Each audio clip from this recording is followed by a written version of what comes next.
Selamat datang kembali. Kali ini kita mau bahas lebih dalam isu yang lagi hangat di perbankan. Ada dugaan fraud, ya, kecurangan gitu, di PT Bank Wori Saudara Indonesia 1906 Tbk, kode sahamnya SDRA. Ini bank yang terafiliasi sama grup besar dari Korea Selatan. Sumber kita kali ini rangkuman dari banyak berita ya, soal profil banknya, detail kasusnya, terus gimana OJK merespons, sampai dampaknya. Misi kita ya, membedah apa sih yang sebetulnya terjadi, kenapa ini penting buat Anda tahu, dan poin kuncinya apa aja. Oke, langsung aja ya. Jadi intinya kan ada bank, lumayan ternama lah ya, kena tuduhan penipuan serius. Potensi ruginya juga nggak main-main disebutnya. Iya, betul. Sebelum ke kasusnya, mungkin sedikit latar belakang banknya dulu kali ya, biar ada gambaran. Boleh. Gimana tuh sejarahnya? Jadi akarnya tuh panjang dari tahun 1955, namanya Himpunan Saudara. Terus jadi bank tabungan tahun 74, nah lompatan besarnya itu 2014. Wuri Bank Korea masuk jadi mitra strategis, terus merger sama Bank Wuri Indonesia.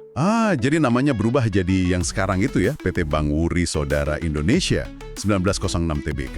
Betul, dan per Maret 2025 kemarin, Wuri Bank Korea itu pegang sahamnya dominan banget, 90,75%.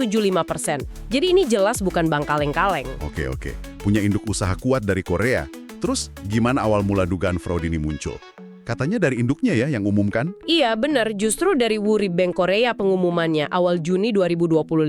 Kasusnya ini fokus ke satu debitur aja. Satu perusahaan ekspor lokal skala menengah katanya. Modusnya gimana tuh? Lewat apa? Dugaannya sih lewat transaksi Negotiable Letter of Credit, sering disebut LC ya, yang udah jatuh tempo.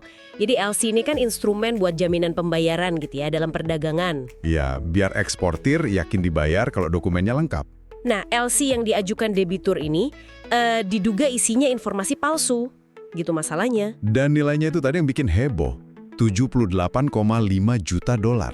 Iya, kalau dirupiahkan sekitar 1,2 triliun rupiah.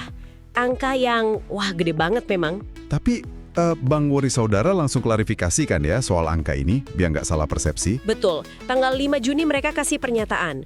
Mereka bilang 1,2 triliun itu nilai exposure total.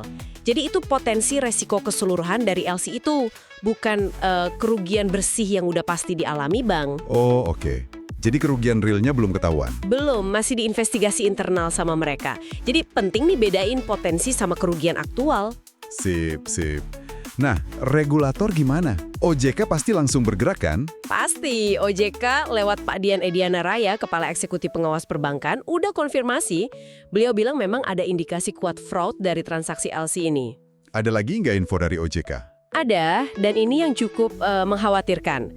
OJK juga sebut ada dugaan keterlibatan pihak internal bank. Wah, jadi ada orang dalam yang main? Dugaannya ke arah sana. Makanya banknya juga lagi investigasi intensif kan? Staf yang terkait udah dinonaktifkan, dan mereka juga siap lapor polisi. Nah ini bagian yang paling bikin saya penasaran dari sumber-sumber kita. OJK ternyata ngaku udah ngasih warning loh ke Bank Wuri Saudara soal potensi masalah di transaksi LC debitur ini. Sejak kapan? Sejak 2023. Iya, betul. Ini temuan OJK waktu pemeriksaan tahun lalu. Katanya ada kelemahan di proses bisnis bank. Loh kok bisa? Udah diingetin dari 2023. Tapi kok tahun 2025 ini kejadian juga? Agak aneh ya? Nah, itu dia pertanyaan besarnya. Kenapa peringatan dini itu kayaknya nggak cukup efektif mencegah ya? Apakah peringatannya kurang spesifik? Atau mungkin ada masalah di tata kelola internal banknya yang lebih dalam? Atau mungkin karena ada dugaan orang dalam itu tadi ya? Jadi sistemnya diakali? Bisa jadi. Itu bisa menjelaskan kenapa sistem kontrolnya gagal berfungsi. OJK sendiri udah mulai pemeriksaan khusus ya sejak awal Juni 2025. Dan mereka siap naikin status pemeriksaannya kalau bukti awalnya cukup kuat. Oke. Dengan skala segede ini, terus ada isu orang dalam, dampaknya gimana? Ke internal bank, ke pasar? Pasti ada dampaknya. Induknya di Korea, Wuri Bank, itu serius banget nanggepinnya. Mereka langsung kirim pejabat ke sini buat awasi investigasi dan minimalisir kerugian. Kalau di pasar modal gimana? Saham SDRA? Sempat ada tekanan. Pas berita ini nyebar, sahamnya sempat turun. Contohnya pagi 11 Juni itu turun hampir 3%. Tapi mungkin pasar juga nunggu kejelasan nilai kerugian pastinya ya. Ada kabar baiknya nggak? Ada sedikit, kabarnya perusahaan debitur yang terlibat ini nunjukin niat baik buat bayar. Katanya sih udah ngajuin rencana pembayaran juga. Ya, kita lihat nanti realisasinya. Kalau kita lihat gambaran besarnya nih, kasus ini nyambung nggak sih sama fokus OJK belakangan ini? Oh, nyambung banget, pas banget malah. OJK kan lagi gencar-gencarnya dorong penguatan tata kelola sama transparansi bank. Mereka sering bilang soal resiko manipulasi laporan keuangan, belajar dari pengalaman dulu juga kan ada bank yang izinnya dicabut gara-gara fraud. Jadi kasus ini kayak contoh nyata gitu ya? Iya, bisa dibilang studi kasus live. Kenapa aturan kayak POJK Tata Kelola, POJK 17/2023, sama POJK Strategi Anti Fraud, POJK 12/2024 itu penting banget. Itu bukan cuma aturan di kertas, tapi beneran jadi benteng pertahanan, Bang. Oke, jadi kalau kita simpulkan nih, ada kasus dugaan fraud LC, potensi nilainya 1,2 triliun, di bank yang terafiliasi grup besar. Ironisnya, OJK udah tandain dari tahun lalu. Plus, ada dugaan orang dalam. Ini nunjukin ada kerentanan sistemik ya berarti? Tepat sekali. Ini jadi pengingat keras buat semua. Kontrol internal, manajemen risiko proaktif, budaya GCJ yang kuat, itu krusial banget. Ini bukan cuma soal nama baik satu bank, tapi soal kepercayaan publik ke seluruh industri perbankan kita. Reputasi itu mahal harganya.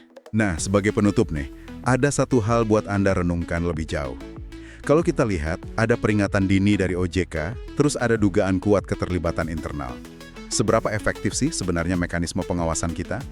Baik di level regulator maupun di internal bank itu sendiri. Bahkan di bank sebesar Wuri yang bagian dari grup internasional. Coba Anda pikirkan. Sampai jumpa di pembahasan berikutnya.